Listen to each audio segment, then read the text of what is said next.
I'm Lisa Smith, and I'm the children's continence nurse here in beautiful sunny Hawke's Bay.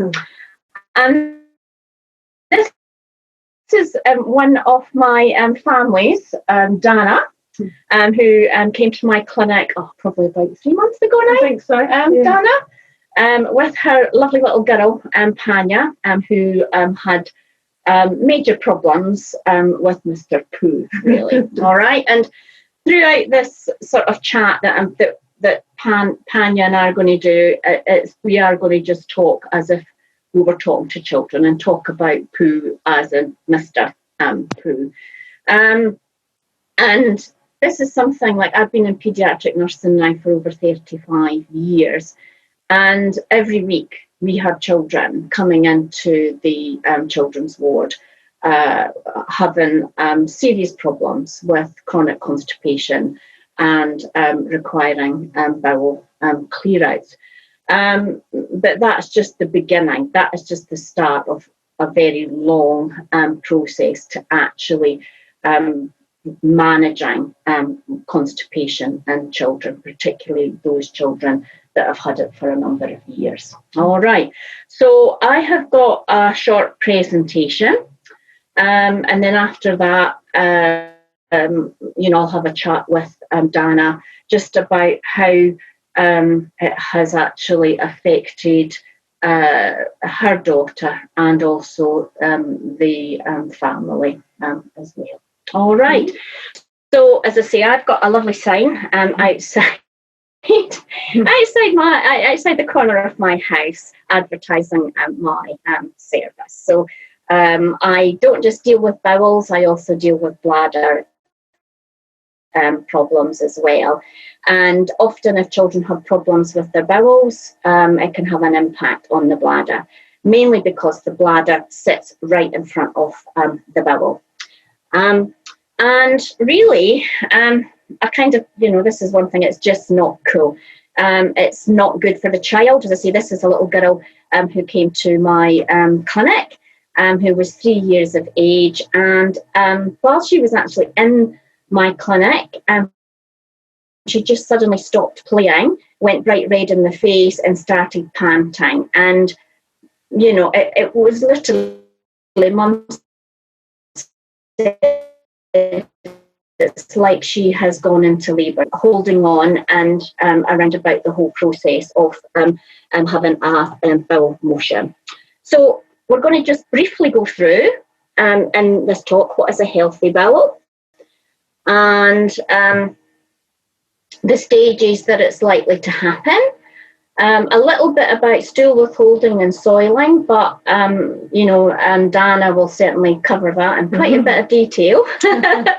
and the overall guiding principles for the management of constipation. And finally, tips to ensure a healthy bowel and bladder. They go together, so there's no point just looking at one system without addressing the other system as well. So what I'll be doing at the end will ensure that hopefully we can try and keep on top of elimination and ensure our kids are doing well and can remain continent.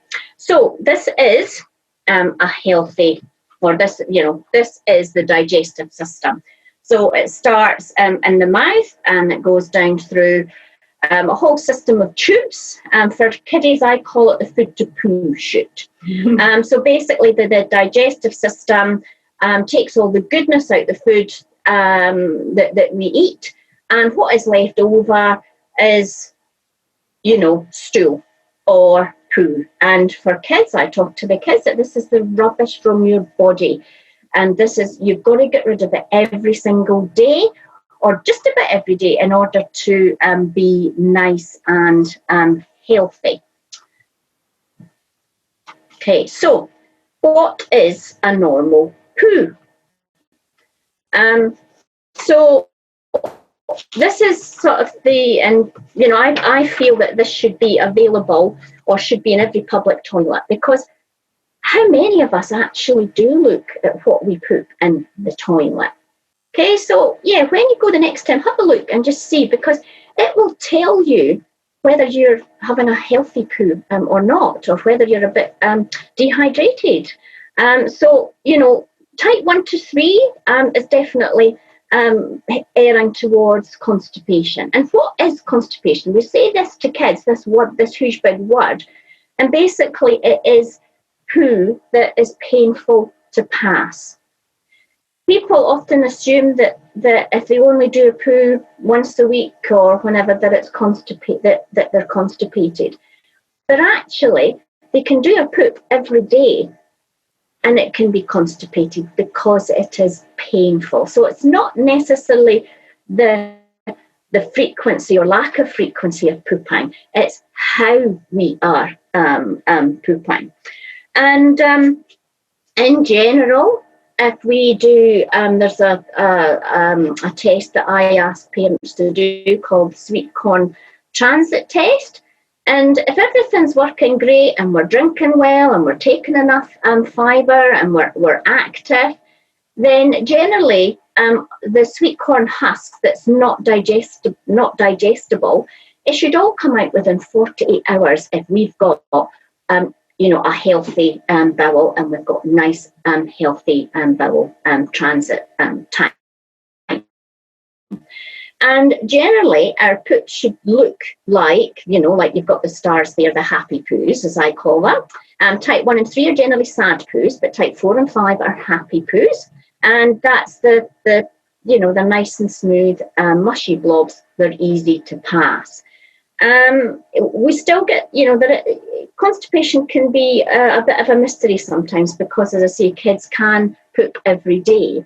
But if they're in a rush, we've got those kids that have trigger brains that may just do chop of poo. So they're not pooping properly either. And if that goes on for a very long time, then you might get a variety where you might get, type 2 along with type 7 poo.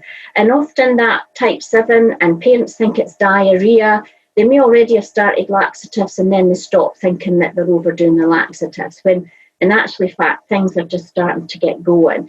And that type 7 poo in children that have chronic severe constipation tends to be quite offensive smelling, can be quite sticky.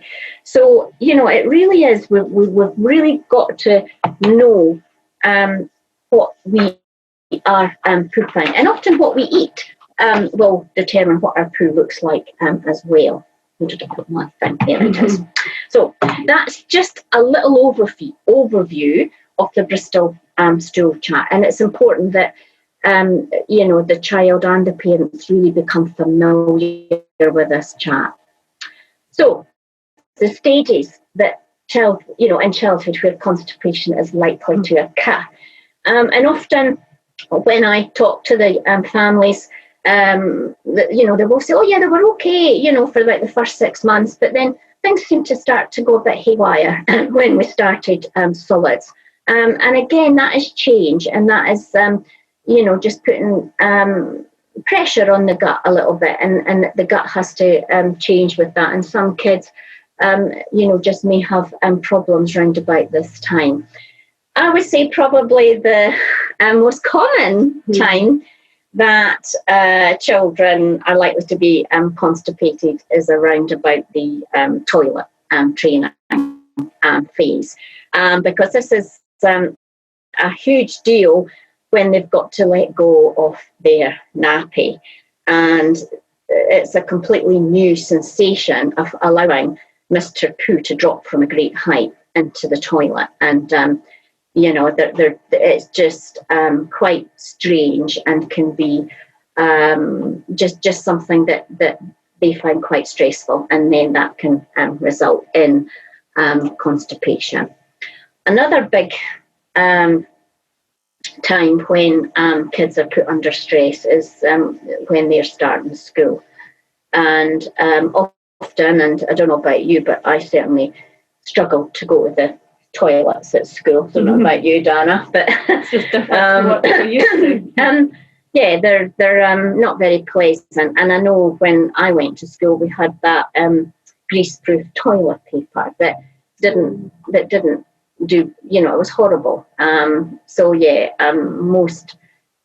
are creatures of habit, and I think a lot of just, adults and kids, we prefer to actually use our own toilet at home. So kids will hold on, and along with possibly being really busy doing stuff, they forget to drink as well. So they're more likely to become dehydrated, which then is a contributory factor to constipation as well.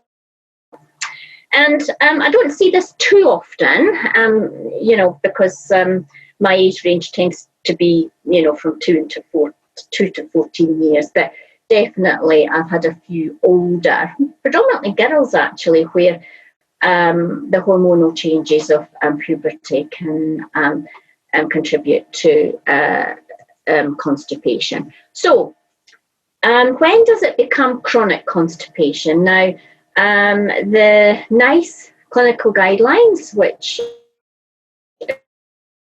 is an organisation detailed document around constipation in children and young people, and really the definition of constipation is that it cannot currently be explained by any anatomical, physiological, radiological, or histological abnormalities. And generally, it becomes chronic when a child has had signs and symptoms of constipation for 4 months or more. Now, a lot of people talk about, well, what are the causes of constipation? And there's hundreds of causes. And really, it comes under one heading: change. Any physiological change, where maybe the child has to go into hospital, or the child is sick, and they become dehydrated, or they're not eating enough.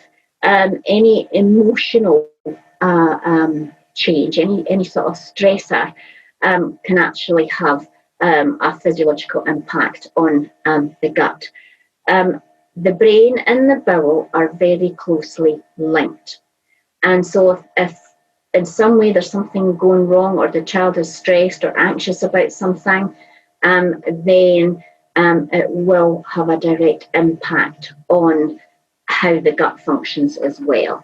And this is kind of the physiological part of it, and you don't need to know much about this at all, apart from the word cortisol.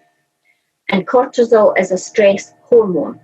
And, that is produced in the adrenal glands, but it's stimulated in the brain. So, if the child is stressed or anxious, they will produce more of that hormone, cortisol.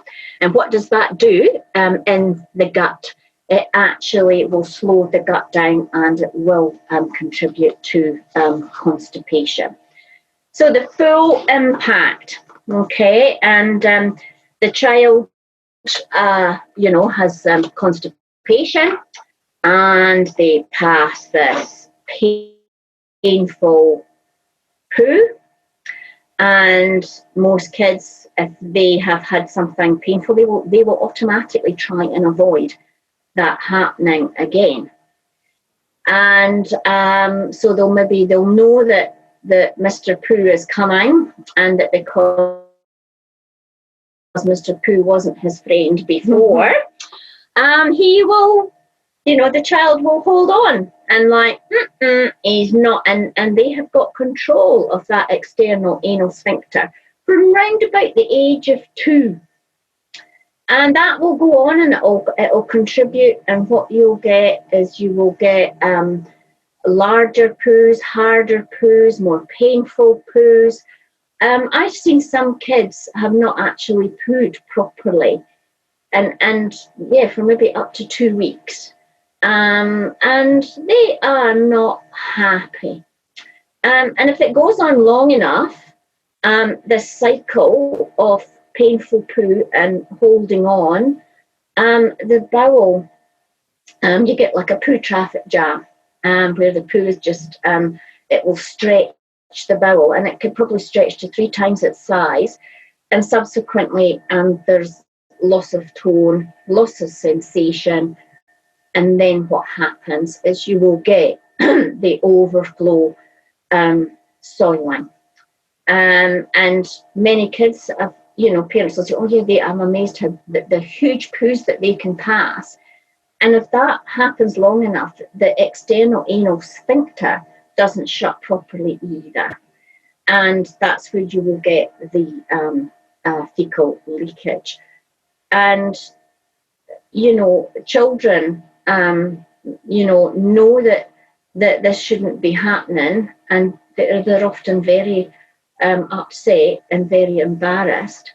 And, the child can become very unhappy, and that does then have that knock-on effect where, and Dana will talk more about that, after my talk. But what is important to say is that it's not the child's fault that this has happened, that they don't have control, that once the cycle of painful defecation and stool withholding happens, it's a subconscious. They have not got that control to be able to stop that. They are trying their very best to avoid pain, and that is how they will do that.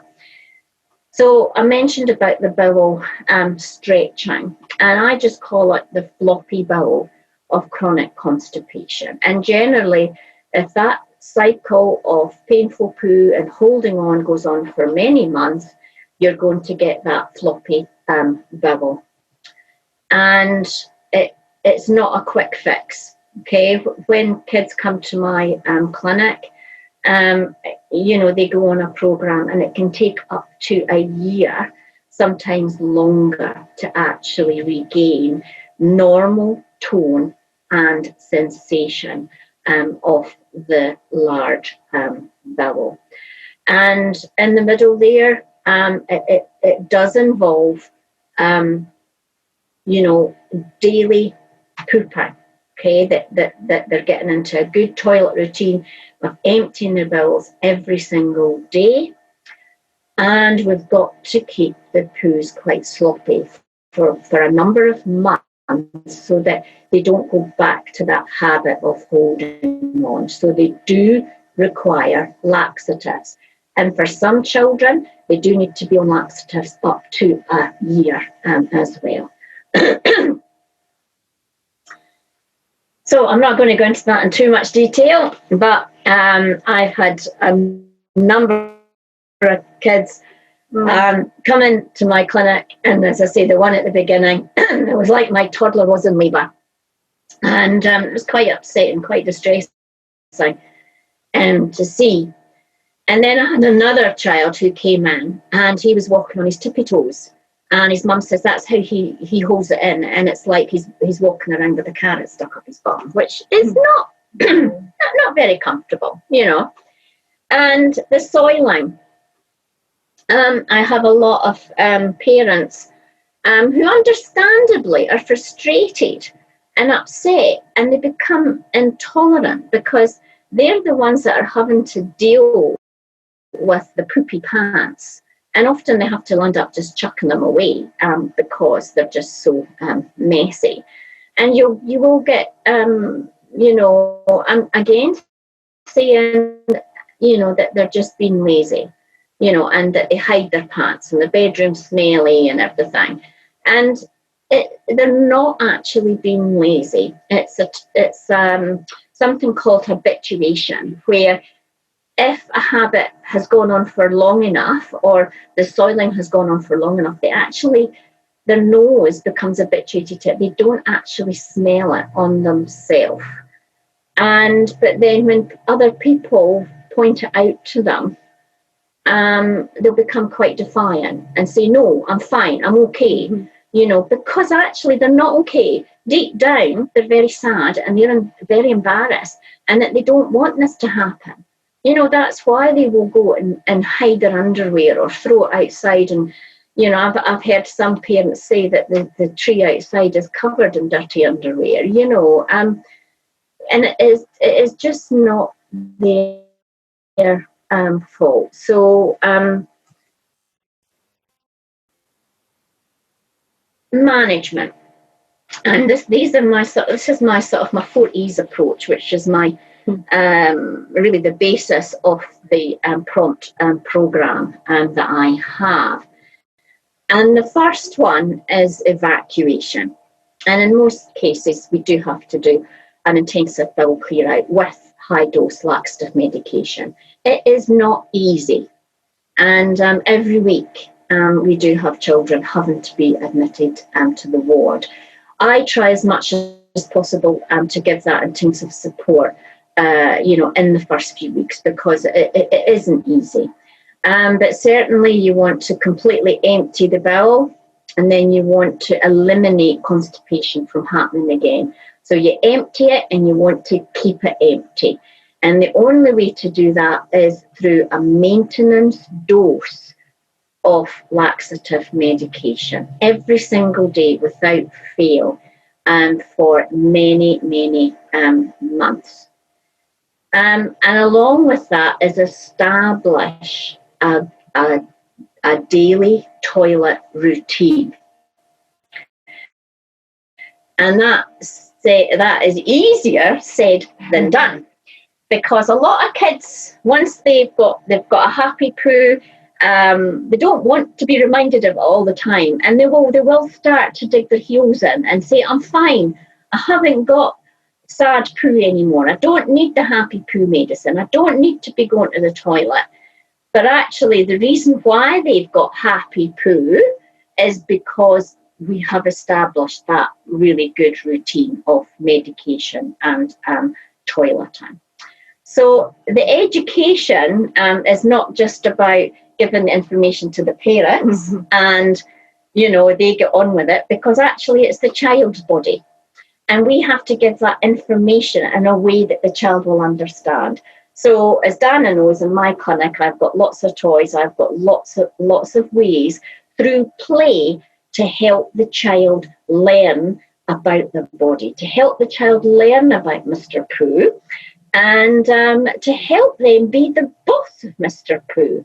And even though some children just listen, like Dana's little girl, Panya, and just listens quietly and as if she's, but actually she's taken it all in. And as I say, Dana will tell you more about our lovely Panya in a wee while, which I always think, get a good story in there, and then you'll pick, I just think it adds to a more interesting chat. So, like I said in the beginning, there's no quick fix to conquering constipation, particularly if your child has had it for many months. And the only way is empowerment and self-management, is to be given the tools to be able to continue the management of constipation. And, you might think your child is fine, and then bang, something happens, any sort of change. Okay? And as I say, we have to look at consistency and continuity for well over a year.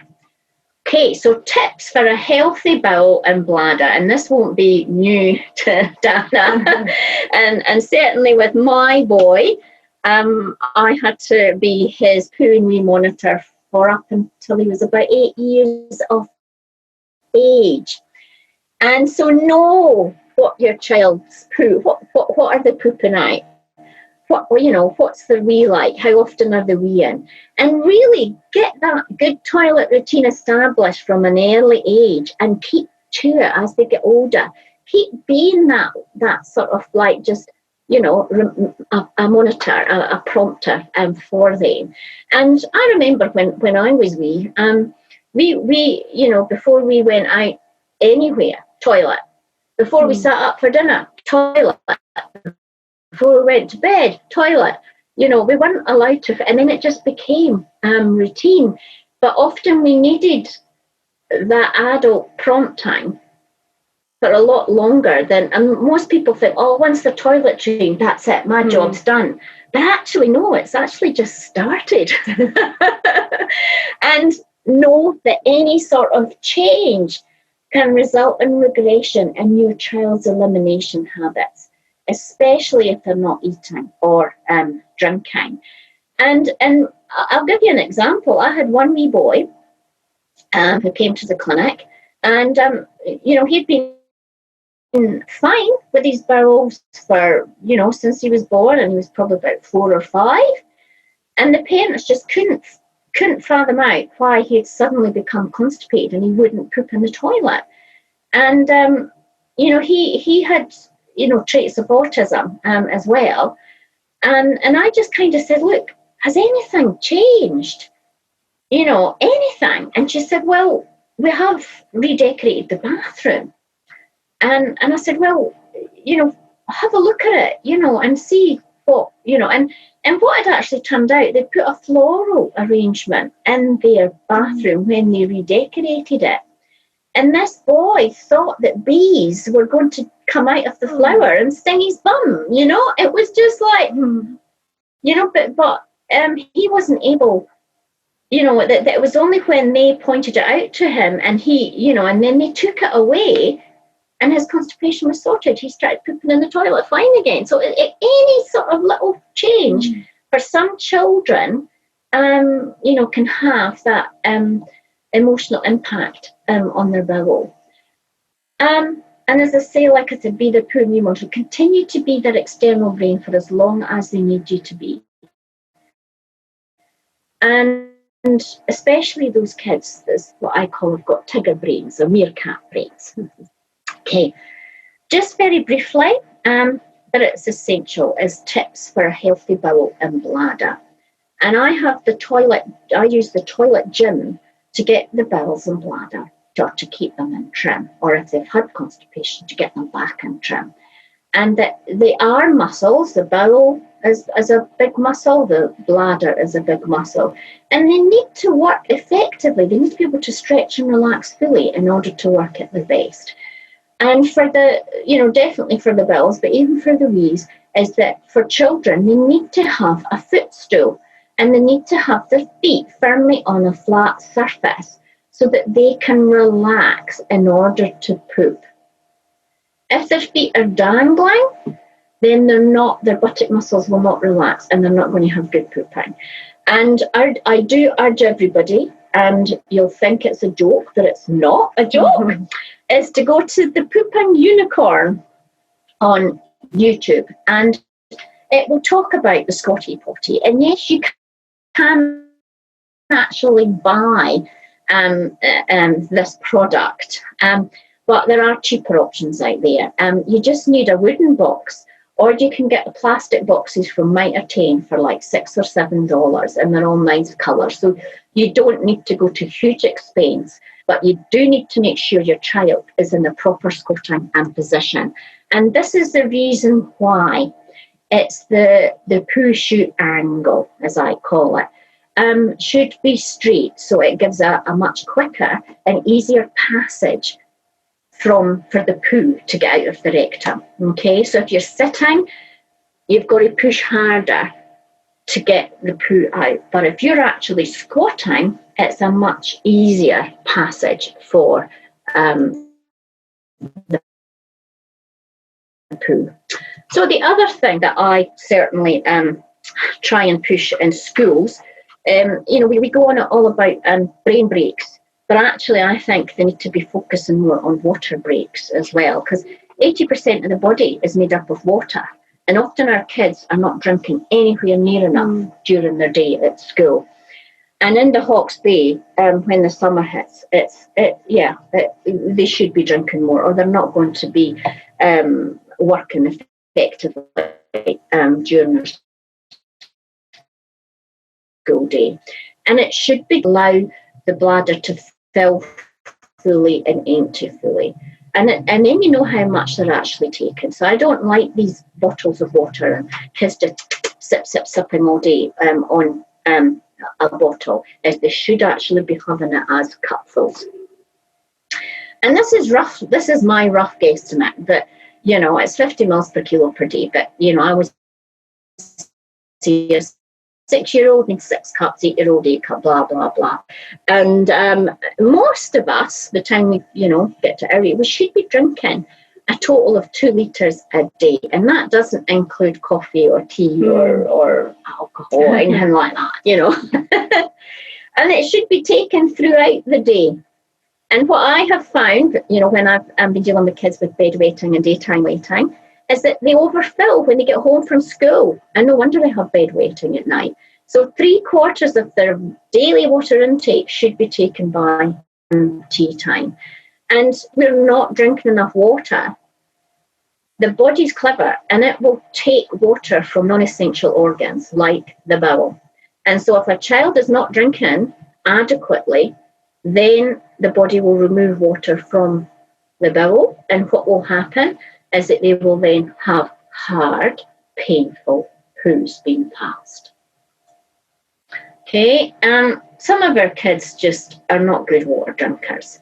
And, you can get flavoured mineral water drops that can be added to, and especially here, we've got our water's full of chlorine. So I can understand why some kids struggle to actually drink it.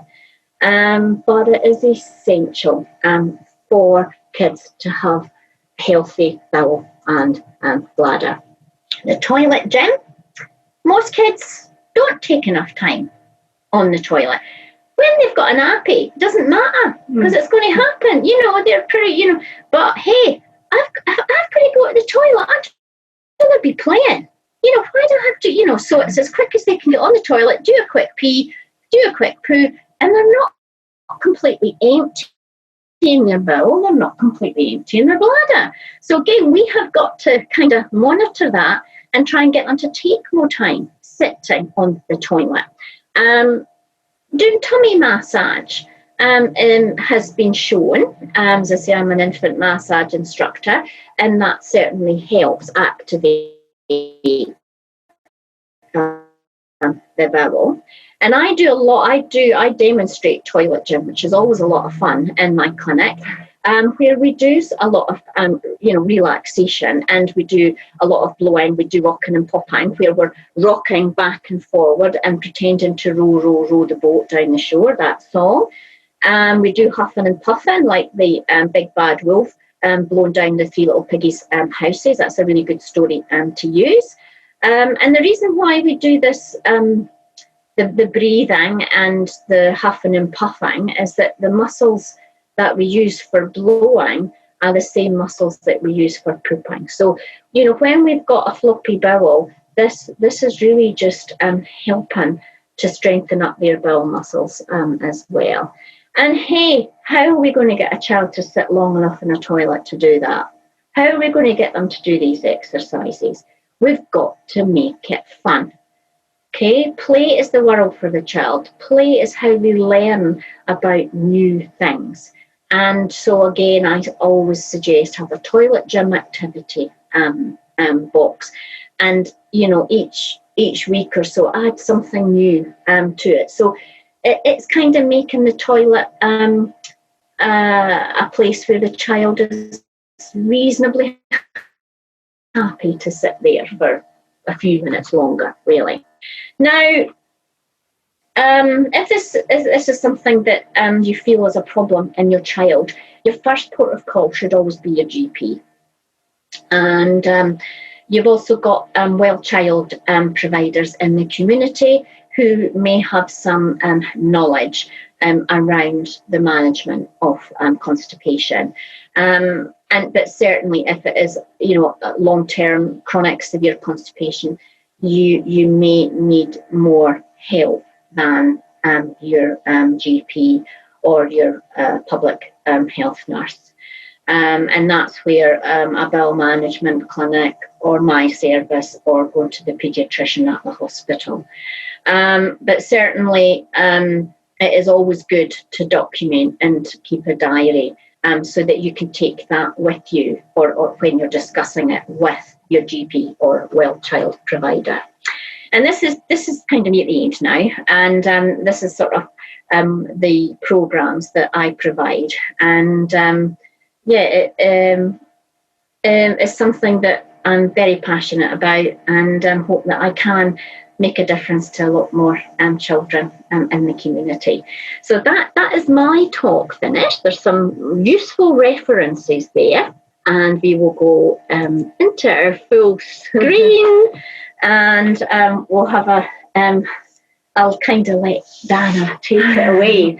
But first of all, Dana, you came to my clinic with Tanya probably about, 3 months ago? Yeah, now? I think so. 3 months ago.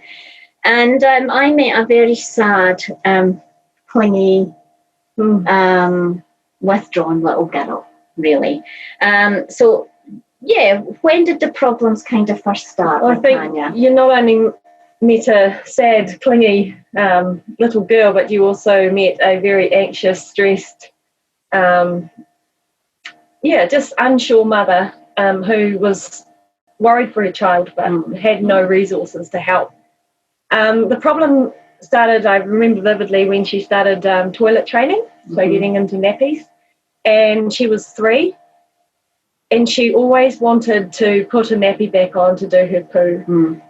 And she's one of 4 children I have now, but she was my 3rd at the time, and the other 2 children were easy. They just got on with it, did their thing. And I expected Pania to do the same thing. But she didn't, and so she started holding on to her poo. Right. And she could have gone up to 3 weeks without doing a poo. And the pain and anguish on her face when she was going to the toilet, I can fully support that. The saying that it's like watching the child have labour, because she was so pained in her face, and it was stressful. Yeah, I know, and you've already said how it kind of affected Panya, with the pain and obviously her behaviour. Did it have an impact on her appetite? So she pretty much stopped eating. Stopped. Yeah, it was as if she just wasn't hungry, and I felt like I had to force feed her. It's almost like in her brain she associated eating with painful poo. So she would avoid eating to try and stop the poo from hurting. And what was her sleep like? Restless. She was always tossing and turning. There were times when I would actually wake up to her crying. I'd ask her to go to the toilet and she'd say no, she didn't need to go. So I would force her to come to the toilet, and we would sit there at the middle of the night just waiting for Mr. Pooh to come out. And after that, she would be fine again. But I do remember a very vivid sort of 14 to 21 day cycle where after a poo, she would almost come back to being normal. She'd eat, she'd wee. Quite happy playing. Yeah, she'd be happy. Yeah. And then we would get into the soiling about a week later. So she would soil her underwear. And that would stress me out because I was the one that cleaned it. And she did start hiding her underwear, like you mentioned earlier. But the big thing was that she started to withdraw into herself. She'd go and play quietly off in her room. She used to always ask for the iPad or a book or something to draw so that she could go away and focus intently on holding her poo in. And when I would see her struggling to hold it in, that's when I would ask her to come to the toilet. But there were times when I didn't see it because she became very good at moving herself away and hiding. And what sort of things, before coming to the clinic, what sort of things did you try and do to try and sort it? Well, I've always believed in a natural approach. I didn't want initially I didn't want her to go on laxatives or anything like that. I thought kiwi fruit juice would help. Pani had worked out pretty quickly that the kiwi fruit juice would make the poo come out and the poo would hurt. So she stopped the kiwi fruit juice. She's a very clever, we've tried Metamucil. I tried to introduce a lot more fibre and that, but Pania does love her yogurts and her dairy, and in the back of my mind, I knew that was affecting her eczema, which she also suffers from, but also her constipation. So it was really tough to find anything that could help her. And I actually saw your advertisement. Another parent had recommended you on the Out and About Hawke's Bay Facebook page, and that's when I decided to reach out. I, at my wit's end, wasn't coping. We've also got he's one now, but a young baby at home too, and it was just stressful for me to balance all of the roles I have as a mum, as well as seeing my daughter in such anguish and pain. And how, I think it was you that said that she used to go and stay with grandparents. Was that right? Then she stopped going, that it started to affect you guys going out and doing things? Yeah, that's right, because I was able to pick up on the signs, but whenever she went somewhere else to stay, she'd often go to her nan's, every second weekend or things like that, because she loves it there. But I would not be able to monitor her when she was away and recognise her signs and she'd do things like hide behind the couch and just act like she's just standing there watching TV, but she's actually trying to focus on holding her poo. So, how has things changed for Panya and everyone else now that Panya's the boss of Mr. Pooh? I honestly have a different child at home, almost to the point where she doesn't stop talking. She's so animated. She's running through the house, her and her little brother. They practice racing around the house and crawling races. And Pania is just such a positive, vibrant, I feel like I've got my young baby back that I had when she was in nappies. She's just so energetic. She's eating full meals now.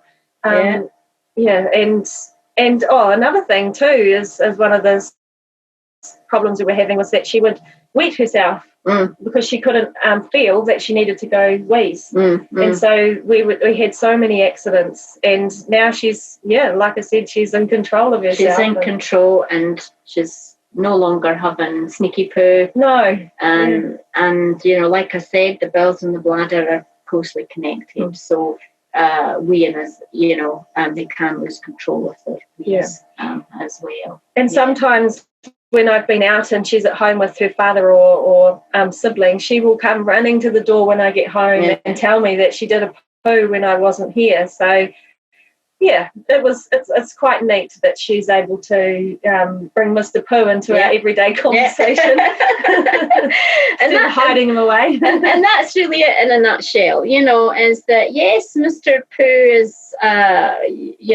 is something that a lot of us find embarrassing, and Mr. Pooh's yucky and Mr. Pooh's smelly, but Mr. Pooh is normal, and that we all have to poop every day in order to be healthy and happy. So I hope we've given you some sort of oversight into the problems when children suffer from chronic constipation and the huge impact that it has on them and also the whole family. So thank you very much for listening, and thank you very much, Dana, for coming along and thank you for helping with this presentation, which I hope that other families in New Zealand will get benefit from. Okay, thank you. Thank you.